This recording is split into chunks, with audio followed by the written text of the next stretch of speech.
Осіпова Марыя Барысаўна, арганізатар і кіраўнік адной з першых падпольных арганізацый у часова акупаваным нямецка-фашысцкімі войскамі Мінску. Адна з арганізатараў знішчэння генеральнага камісара Беларусі Вільгельма Кубы, герой Савецкага Саюза.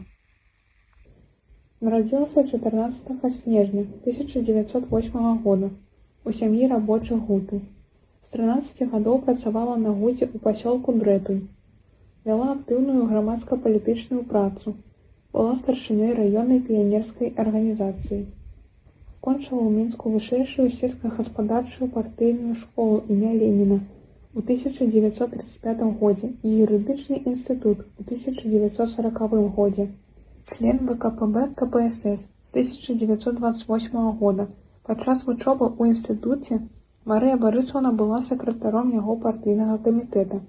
Пасля заканчэння інстытута накіравана на работу ў Вярхоўны суд Беларускай ССР.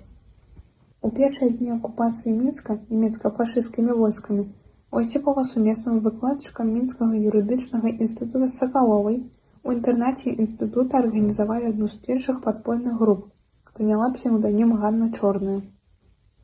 У гады Вялікай Айчыннай вайны, знаходзячыся ў акупаваным гітлераўцамі горадзе Мінску, Осіпова Марыя Барысаўна з ліпеня 1941 года па верасень 1943 года кіравала тэрытарыяльнай падпольнай арганізацыяй, якая мела сувязь з мінскім падпольным горкамам партыі, партызанскімі атрадамі, дзімы мясцовыя, брыгадамі Нікіціна Жалезняк, 200-й імя Ракасоўскага Мінскай вобласці.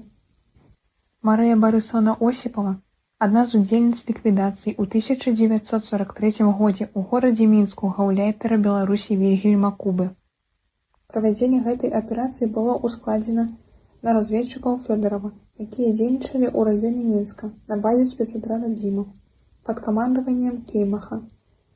Марыя Осіпова была непасрэдным выканаўцам акцыі. Яна, рызыкуючы жыццём, прынесла міну з хімічным узрывацелем праз гітлераўскія пасты і перадала яе Алені Рыгораўне Мазанік, якая працавала прыслугай у доме Вільгельма Кубы. Міна была закладзена пад матрас ложка гаўляйтара, і ў 2 гадзіны 20 хвілін 22 верасня 1943 года Вільгельм Кубы быў забіты.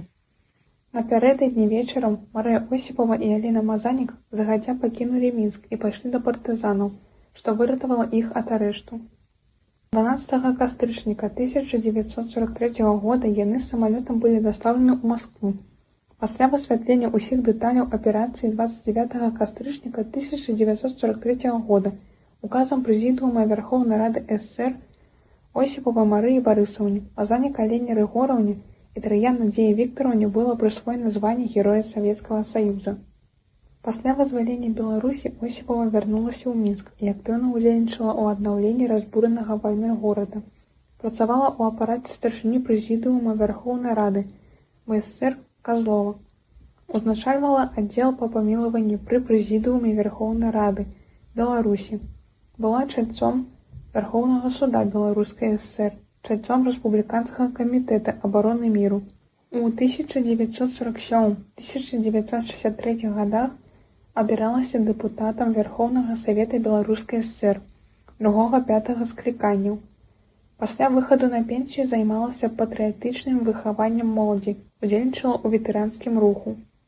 Узнагароджана ордэнамі Леніна, Айчыннай вайны першай ступені, працоўнага чырвонага сцяга, медалямі. Ганаровы грамадзянін горада-героя Мінска і горада Нурэк, Таджыкістан. Памерла 5 лютага 1999 года. Пахавана на ўсходніх маскоўскіх могілках у Мінску, участак нумар 26. Пастановай Савета міністраў Рэспублікі Беларусь ад 1 чэрвеня 1999 года нумар 825 на доме 11 па вуліцы Кісялёва ў Мінску, у якім жыла Осіпова, устаноўлена мемарыяльная дошка.